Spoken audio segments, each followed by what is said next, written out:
Hello, welcome to the Classics. I'm Rob, and Christmas time is coming pretty soon, and many families have traditions including eating together, opening presents, and helping each other out in the kitchen. Others watch a classic film together on TV that only comes during the Christmas time, like in my family it's White Christmas, and others, well, nowadays people might just watch it on DVD rather waiting for it to come out on TV. But anyway, one of the films that people watch is Christmas Carol, which is based on Charles Dicken's 1843 novel, and it's been filmed a lot of times since 1902. Now, I'm going to be talking about three of these versions that were done during the golden age of sound films. The 1935 British version with Seymour Hicks, the 1938 version with Reginald Owen, and the 1951 version with Alistair Sim, which many people consider to be the definite version of Christmas Carol. Now, although this story has been told over and over again on film, TV, and stage, I think people kind of have forgotten why Dickens wrote the tale, and people today, I think, just see it just as a story for the holidays. Now, Dickens, during his childhood, and at the age of 12, he had to go work in a factory, which he hated, and he also was able to see the impoverished areas of London and saw some of the social injustices. And after seeing children working at terrible conditions one day, he decided that he was going to write a pamphlet about these conditions. But instead, he wrote Christmas Carol to help bring these issues to light and to hope that people would be able to help out those in need.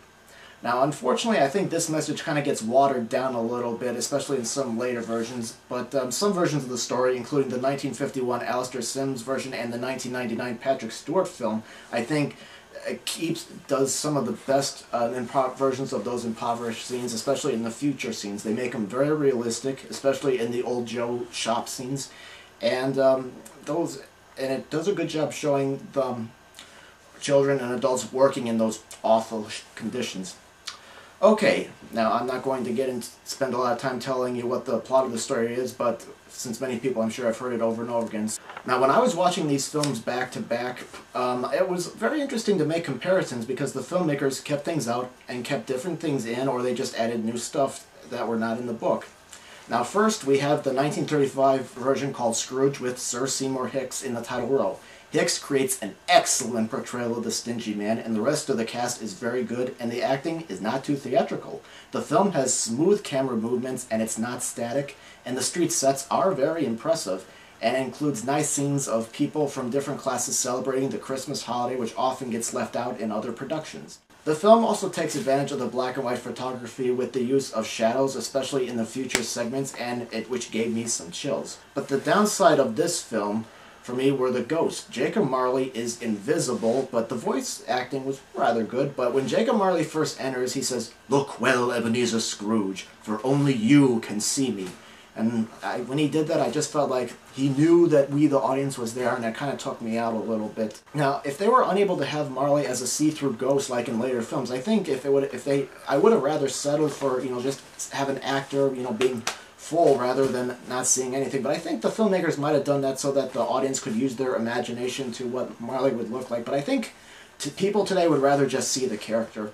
Also, another quip I had was the past segment was just too short. It only included the sequence with Scrooge's fiancée, and I felt they should have kept the scenes from his childhood because I believe that it helps us understand how it shaped him later on. This version tends to be overshadowed by the later versions, but the good news is it has become available on DVD, running at its original time of 78 minutes. But the bad news is the film is in the public domain, and most cheap DVD companies use a cut-up version running at 60 minutes. Losing the gentleman asking Scrooge for donations and bits and pieces of Scrooge's transformation, as well as the Cratchit's dinner. And while I do recommend seeing the full version, if you can, if you end up seeing the abbreviated version, it's not a big deal, but just to let you know you are missing some things. And now we have the 1938 Hollywood version with Reginald Owen as rough, cranky, cold Scrooge in this rather cheerful, happy adaptation of the novel. Everyone here seems happy, even the poorer characters, which makes this version somewhat unrealistic. But the film does explore the characters a little bit more, and we get to know them a bit better with some of the added scenes, including Scrooge's nephew Fred, who is sliding with the Cratchit sons at the beginning, and trying to share a drink with Bob Cratchit before Scrooge comes in. The movie moves at a brisk pace, and it has a wonderful score. And the Cratchits were played by real-life husband and wife Jean and Kathleen Lockhart, and the Cratchits' older daughter was played by their real daughter June. And I felt that kind of added some authenticity to it.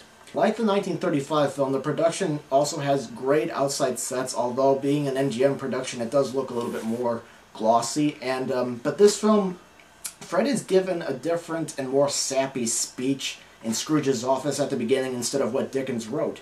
And the two money collectors talk like they're giving speeches, talking real loud, with some power into it, trying to, move people. I'm sure this meant a lot to the audiences during the end of the Great Depression in the U.S., and also the dark stuff of the old Joe scene in the future is left out. So I think the studio was trying to go for a more uplifting version, and Scrooge seems to be changing to be a little bit more happier during the ghostly visits as it goes on. But the biggest disappointment for me was Jacob Marley.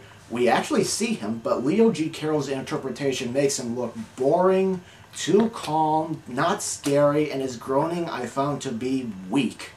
In a twist to the 1935 production, they also left out Scrooge's fiancée. But they kept his childhood and his apprenticeship. The 1938 version is a nice, enjoyable version of Dickens' book, and while I think it kind of misses Dickens' mood, this version is perfect for those that are looking for a very upbeat rendition. And finally, there's the 1951 Alistair Sim version, which many people, including myself, consider to be the definite version of the book. It keeps more from the book, and although it does add some things in there, as mostly Scrooge's backstory, which I think makes it a little bit more complete.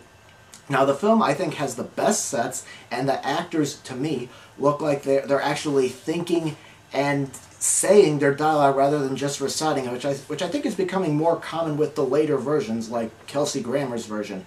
But the biggest plus was Michael Horton's Jacob Marley. Now, if you're going to play Jacob Marley, that is how it should be played. Agonizing, frightening, long-suffering, and yeah, his portrayal can be a little bit over the top, but I think that this is the best portrayal of Jacob Marley I have seen.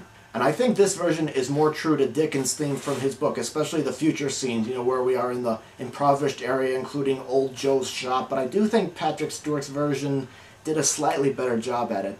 The added scenes, including how Marley and Scrooge met and his sister dying, add very well to the story, and not being a distraction. And it helps explain how he became the way he is. The film also features the funniest transformation scene at the end as well. So if you're looking for a version of Christmas Carol, I would definitely recommend the 1951 film Scrooge. And that's it for the classics. Feel free to leave any comments about the video, or if there's a particular version of Scrooge that you like or dislike, share it with us. I do read everything that comes to me. So thank you very much for watching. I'll see you next time.